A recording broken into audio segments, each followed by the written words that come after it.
back till he was around 12 or 13 years old and allegedly a member of the gang Disciples.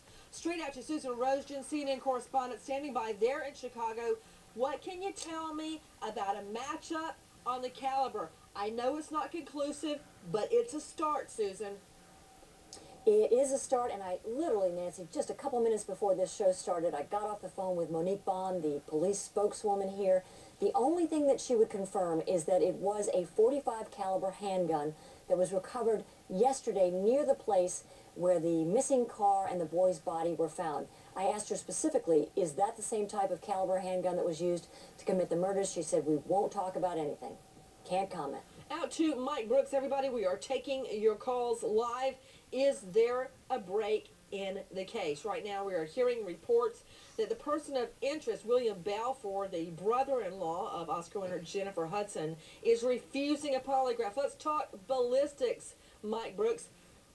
This tiny bullet is a .45. All right, .45 caliber. Mike Brooks, former Fed with the FBI, explain to me about casings. Tell the viewers where they come from and what we can learn from the casings and from the caliber. Well, from the casings, Nancy, every gun, when it's in the chamber, when the firing pin hits the primer, which is the little part that sets off the explosion inside the casing and shoots the round out the muzzle of the gun, it will leave a distinctive mark. Also, when they recover the evidence from the bodies, the rounds, you see the little copper part, it goes right down to about the middle. That is what goes out of the gun, Nancy. And every gun leaves distinctive marks as it goes through the barrel. And what they will do is, this gun that they recovered, they will take that, perform a test fire, take that round out of from the test fire water or from the gel, and they will compare it to the evidence that was taken from the two bodies at the house on the south side of Chicago, as well as the rounds taken out of the little 7-year-old boy, Julian, to compare them to see if they came from the same gun. Now, to Lawrence Kobylensky, famed forensic scientist, joining us out of John Jay College of Criminal Justice, isn't there a data bank on casings? Indeed there is. It's referred to as NIBIN, and it is a national database. Any kind of ammunition used in a crime is entered into that database, and that way the feds can actually link up weapons used across state lines in different jurisdictions. And it's effective.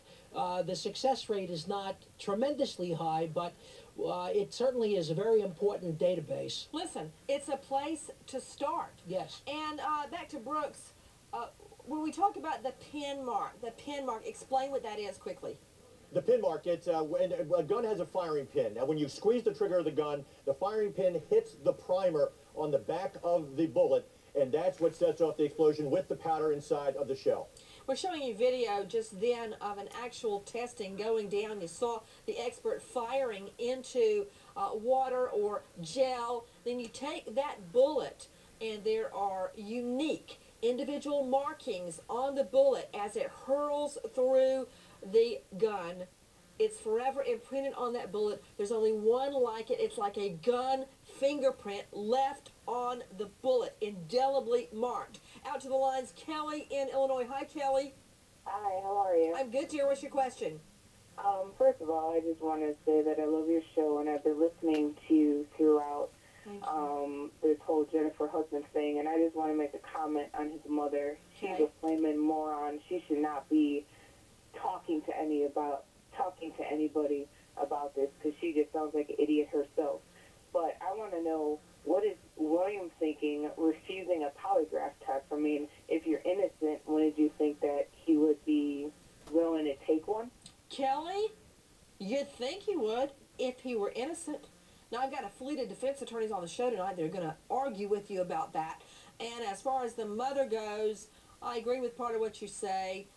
Yes, a lot of what she said sounded like she was making a lot of very flimsy excuses, but I put so many mothers of defendants up on the stand, and you basically hear the same thing every time. A couple of times, even Kelly, I put the mother up and say, "You're the mother, right?" No further questions. What about it, Peter Odom? Why not take that polygraph? What's the problem? Because polygraph evidence is unreliable. You might as well use chicken bones and tea leaves. Well, then We why know not that, take Nancy. it? No, actually, I believe in polygraphs.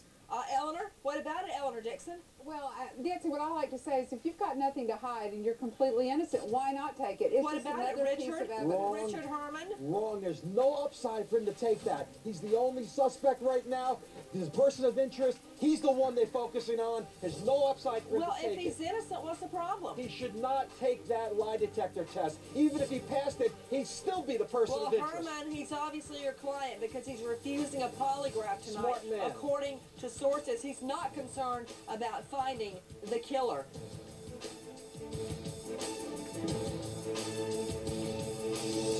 Did you know